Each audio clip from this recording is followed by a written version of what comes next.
بسم الله الرحمن الرحيم. سلام الله عليكم ورحمة الله وبركاته. dhegeystayaal daawadayaal soo dhawaada. halkani waa bejkeena sooyaalka wararka. haddaba daawadayaal muuqaalkeena maanta waxa aanu kaga warrami doonaa halkii ayuu ku dambeysay xiisadii ka taagneed wariyihii dambe magaalada Baraawe, taas oo sababtay in ay istaagaan isu socodka iyo ganacsiga magaalada Baraawe. dagaal ayaa ka taagneed wariyihii dambe magaalada Baraawe, taas oo u dhaxaysay ciidamo uu hogaaminayo musharax gudoomiye ku-xigeenka amniga iyo siyaasadda Baraawe mudane Ismaaciil Cabdullaahi Jaadane iyo sidoo kale gudoomiyihii hore ee magaalada Baraawe Cumar Cabdi Cumar Jabiiba, kaas oo ka dhalatay dil loo geystay nin ay isku heebiyeen musharax gudoomiye Ismaaciil Cabdullaahi Aadan Jaadane. taas ayaa sababtay in ciidamo badan ay ku soo ururaan magaalada Baraawe, kuwaas oo u socday sidii ay uga argudi lahaayeen ama diyo uga heli lahaayeen dilka loo geystay ninkaas ay isku heebtayeen. haddaba dadaalo aad u badan oo uu sameeyey musharax gudoomiye Ismaaciil Cabdullaahi Aadan Jaadane si ay magaaladan xabad uga dhicin ayaa suurtageli weysay. intaasi kadib maamulka Koonfur Galbeed ayaa wuxuu u soo diray wasiirka magaalada Baraawe si ay u xaliyaan arrintaas, hase yeeshee waxaa muuqanaysa in wasiiradaas aysan u maaninba inay wax xaliyaan iyagoona aan soo dhaafin xarunta Amisom ee ku leedahay magaalada Baraawe. intaasi kadib ciidamada uu hogaaminayo gudoomiye Ismaaciil Cabdullaahi Jaadane ayaa waxaa dagaal qarar u dhex maray ciidamada kale uu hogaaminayo gudoomiyihii hore Cumar Cabdi Cumar Jabiiba, iyadoona magaalada lagu kala cararay.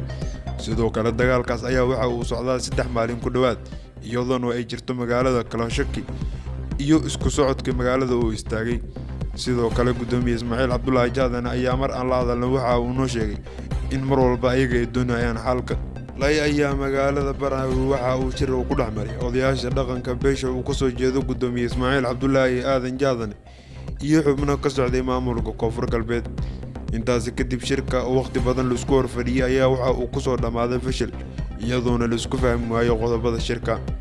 kadib fashilkii uu ku soo dhamaaday shirkaasi oo inta badan bulshada ku dhaqan magaalada Baraawe ay dhegta ku hayeen, ayaa mar kale waxaa dib u istaagay isu socodka gaadiidka iyo ganacsiga intaba, iyadoona magaalada Baraawe lagu kala tagay.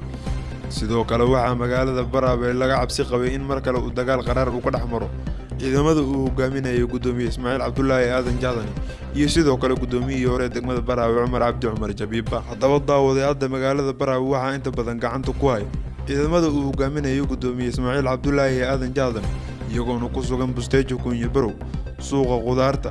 sidoo kale waxa ay ku sugan yihiin garoonka kubadda cagta Baraawe, Sarta Goobaale, Colombo, Beebaha iyo inta badan magaalada Baraawe, iyadoona maleeshiyaadka uu hogaaminayo Cumar Jabiiba ay isku urursanayaan hotelka lagu magacaabo Hotel Al Nadiir, iyadoona maanta magaalada Baraawe xaaladeedu ay degan tahay, waxaana wadahadal oo weli u socdaa gudoomiye Ismaaciil Cabdullaahi Aadan Jaadane iyo wasiirada ka socda maamulka Koonfur Galbeed, iyadoona mar walba shacabka ku dhaqan magaalada Baraawe ay ka cabsi qabaan in mar kale dagaal uu ku dhex maro ciidamada uu hogaaminayo gudoomiye Ismaaciil Cabdullaahi Aadan Jaadane iyo maleeshiyaadka uu warkacayo Cumar Cabdi Cumar Jabiiba. haddaba daawaday gudoomiye Ismaaciil Cabdullaahi Aadan Jaadane ayaa waxa uu wacad ku maray in isaga iyo ciidamada uu hogaaminayo ay soo afjari doonaan maleeshiyaadka uu hogaaminayo Cumar Cabdi Cumar Jabiiba haddii ay jooji waayaan dhaqdhaqaaqa iyo dhibaatada ay ku hayaan shacabka ku dhaqan magaalada Baraawe.